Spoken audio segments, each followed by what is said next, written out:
మా అనంతపురం ఉమ్మడి జిల్లాలో గత 56 సంవత్సరాలుగా రూరల్ డెవలప్మెంట్ ట్రస్ట్ పేరుతో ఆర్డిటి అనేక సేవా కార్యక్రమాలు చేస్తున్న అధ్యక్ష.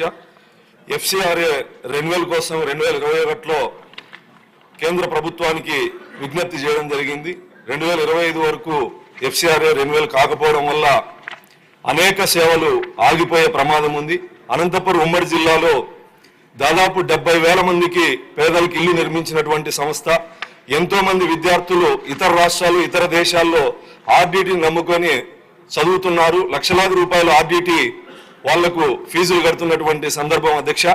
అదేవిధంగా మహిళలకు అనేక సంక్షేమ పథకాలు గ్రామీణ ప్రాంతాల్లో మహిళలకు అనేక రకాలుగా ఆదుకున్నటువంటి సంస్థ.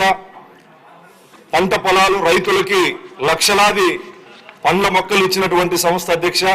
విద్య వైద్యం అనంతపురం ఉమ్మడి జిల్లాలో దాదాపు 600 పడకల ఆసుపత్రులు బత్తలపల్లి కనేకల్ రాయదుర్గం అనంతపూర్లో అనేక వైద్య సేవలు లక్షలాది మంది పేద ప్రజలు ఉచితంగా శిక్షణ తీసుకుంటున్నటువంటి పరిస్థితి ఉంది అధ్యక్ష. అలాంటి సంస్థని పునరుద్ధరించాలని మీకు తమరి ద్వారా ప్రభుత్వానికి విజ్ఞప్తి చేస్తానా.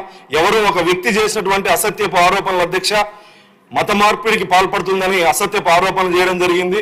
నేను ఒక దళితుడిగా చెప్తాను, అనంతపురం ఉమ్మడి జిల్లాలో దాదాపు 90% దళితులు హిందువులే. ఎవరో చేసినటువంటి ఆరోపణల వల్ల లక్షలాది మంది ప్రజలు నష్టపోతున్నారు అధ్యక్ష. తమరి ద్వారా గౌరవ ముఖ్యమంత్రి గారికి కేంద్ర పెద్దలతో మాట్లాడి ఎఫ్సిఆర్ఐ రెన్యువల్ గా చేసే విధంగా కృషి చేయాలని విజ్ఞప్తి చేస్తానా. గతంలో యువనేత నారా లోకేష్ గారు పాదయాత్ర చేసినప్పుడు కూడా ఆ సంస్థ కార్యాలయానికి వెళ్లి మాట ఇవ్వడం జరిగింది. ఇచ్చిన మాట ప్రకారం నిన్న ఆ సంస్థ ప్రతినిధుల్ని పిలుచుకొని కూడా హామీ ఇవ్వడం జరిగింది అధ్యక్ష. మీ ద్వారా రాష్ట్ర ప్రభుత్వానికి విజ్ఞప్తి చేస్తాను అధ్యక్ష. జై నాగేశ్వర రెడ్డి గారు గౌరవ సభ్యులు చెప్పి నోట్ చేస్తాం అధ్యక్ష. సంబంధిత మంత్రి గారికి తెలియజేసి చర్యలు నోట్ చేసి చెప్పు. ధన్యవాదాలు అధ్యక్ష. అధ్యక్ష, కర్నూలు జిల్లా క్రీడాకారులు ఆంధ్ర రాష్ట్రంలో క్రీడాకారుల అంశం అధ్యక్ష నేను ప్రస్తావించేది. ఈరోజు స్పోర్ట్స్ అకాడమీ